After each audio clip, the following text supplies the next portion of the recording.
The brain is an amazing and complex organ. And while many people are fascinated by the brain, they can't really tell you that much about the properties about how the brain works because we don't teach neuroscience in schools. And one of the reasons why is that the equipment is so complex and so expensive that it's really only done at major universities and large institutions. And so in order to be able to access the brain, you really need to, dedicate your life and spend 6.5 years as a graduate student just to become a neuroscientist to get access to these tools. And that's a shame because 1 out of 5 of us, that's 20% of the entire world, will have a neurological disorder. And there are 0 cures for these diseases. And so it seems that what we should be doing is sort of reaching back earlier in the education process and sort of teaching students about neuroscience, and so that in the future they may be thinking about possibly becoming a brain scientist. And so when I was a graduate student, my lab mate Tim Marzullo and myself decided that, what if we took this complex equipment that we have for studying the brain and made it simple enough and affordable enough that anyone, an amateur or a high school student, could learn and actually participate in the discovery of neuroscience. And so we did just that. A few years ago, we started a company called Backyard Brains, and we make DIY neuroscience equipment. And I brought some here tonight, and I want to do some demonstrations. You guys want to see some? All right. All right, so I need a volunteer. So right before, what is your name? All right, Sam. I'm going to record from your brain. Have you had this before? No. Okay. All right. I need you to stick out your arm for science. Roll up your sleeve a bit. All right. And so what I'm going to do, I'm putting electrodes on your arm, and you're probably wondering, I just said I'm going to record from your brain. What am I doing with your arm? You have about 80 billion neurons inside your brain right now. They're sending electrical messages back and forth and chemical messages. But some of your neurons right here in your motor cortex are going to send messages down when you move your arm like this. It's going to go down across your corpus callosum, down onto your spinal cord, your lower motor neuron, out to your muscles here. And that is electrical discharge. It's going to be picked up by these electrodes right here. And we're going to be able to listen to exactly what your brain is going to be doing. So I'm going to turn this on for a second. Have you ever heard what your brain sounds like? All right, let's turn it on. So go ahead. Whenever you go ahead and squeeze your hand.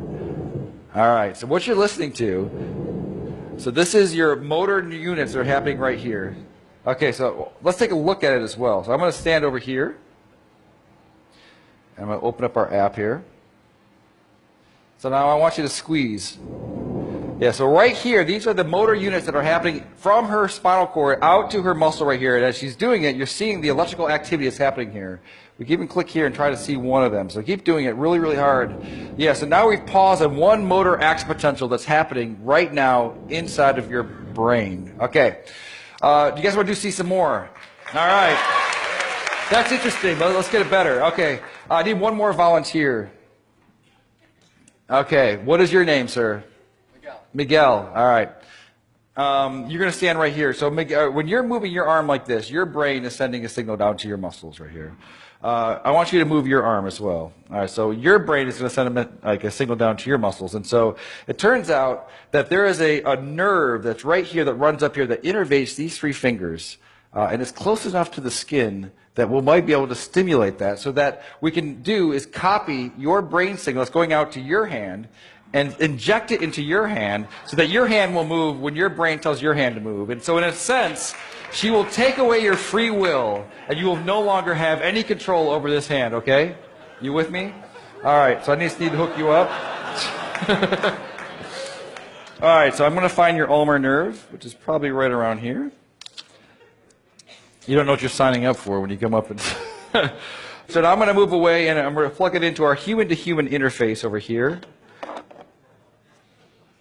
Okay, so Sam wants you to squeeze your hand again. All right. Do it again. All right, perfect. So now I'm going to hook you up over here so that you get this. It's going to feel a little bit weird at first. This is going to feel like a, when you lose your free will and someone else becomes your agent, it does feel a bit strange. So I want you to relax your hand. All right, and Sam, you're with me? All right, so you're going to squeeze. I'm not going to turn it on yet, so go ahead and give it a squeeze. All right. So now, are you ready, Miguel? Ready as I'll ever be. Okay, so I've turned it on. So go ahead and turn your hand. Do you feel that a little bit? No. Okay, do it again. No, a little bit. A little bit. Okay, so relax. No, hit it again. Okay. Oh, perfect, perfect. All right, so relax. Do it again. All right, so now. All right, so right now, your brain is controlling your arm, and it's also controlling his arm. So go ahead and just do it one more time. All right, so that's perfect. So now, what would happen if I took over my control of your hand, and so just relax your hand, what happens?